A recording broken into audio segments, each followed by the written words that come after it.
Hello and welcome to Everything Explained. I'm your host, and today we're diving into a question you probably use every day, but might not fully understand.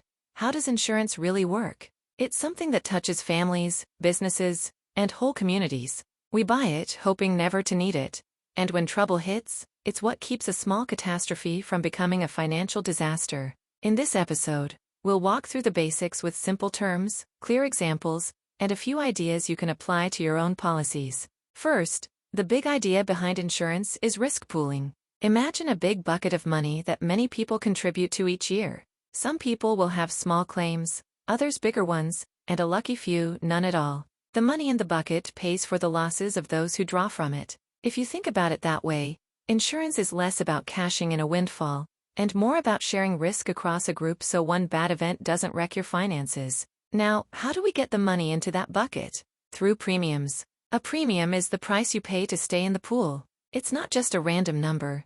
It reflects the likelihood that you'll need care or repairs, your past history, and even your choices. If you drive a lot, park in risky areas, or have a health condition that tends to cost more to treat, your premium will be higher because you're more likely to make a claim.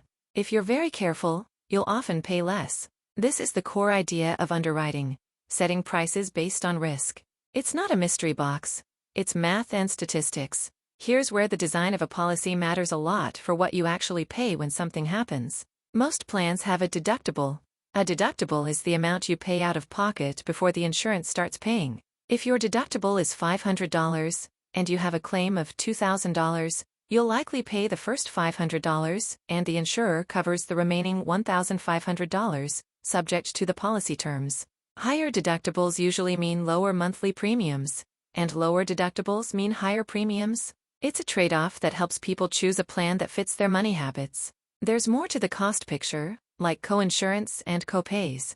Coinsurance is when the insurer and you share the bill after the deductible. A common arrangement is 80-20. The insurer pays 80% of the covered costs, you pay 20%. Copays are the smaller, fixed amounts you pay for a visit or a prescription, regardless of the total bill. These features influence how we use care. With a higher share of costs on the customer, the policy nudges people to think twice before making small, frequent claims. Moving from the price tag to the point of the policy, you'll notice coverage has limits and exclusions. Coverage is basically the what's covered and how much. Exclusions spell out what isn't covered. For example, most health plans cover emergencies and regular care, but cosmetic surgery or routine checkups without a plan might be excluded or capped. Car insurance often covers damage to other cars, liability, and to your own car, collision, but not everything you own inside the vehicle. Home or renter's coverage protects your dwelling and personal property up to a limit, with certain disasters often excluded or requiring a separate rider. When you file a claim, you enter a process that insurance companies rely on to manage risk and stay solvent.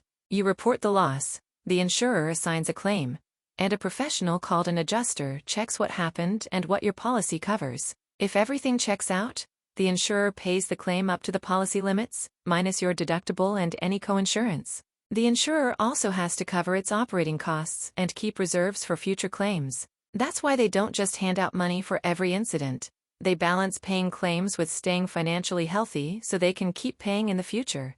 All of this rests on a few important ideas beyond the basics. Underwriting, as I mentioned, is the pricing engine.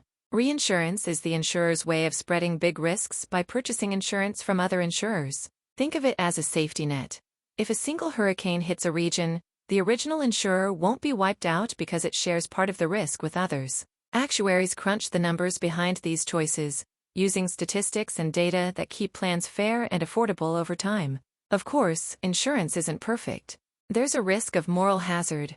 People may be less careful because they feel protected, and adverse selection, when those most likely to claim buy insurance, driving up costs for everyone else. Plans try to mitigate these effects with deductibles, caps, policy design, and game rules like requiring health questions or continuous coverage to qualify for favorable rates. The regulatory framework in your country, state, or province also helps. Solvency requirements, consumer protections, and transparent disclosures keep the market working. So, what does this mean for you? Insurance is a system designed to protect you from unpredictable events by pooling risk with others. pricing that risk, and aligning incentives through deductibles and cost sharing. It's not a magic shield, but when things go wrong, it's a shared safety net that prevents a single setback from turning into a total ruin. If you're listening and thinking about your own policies, a few practical takeaways.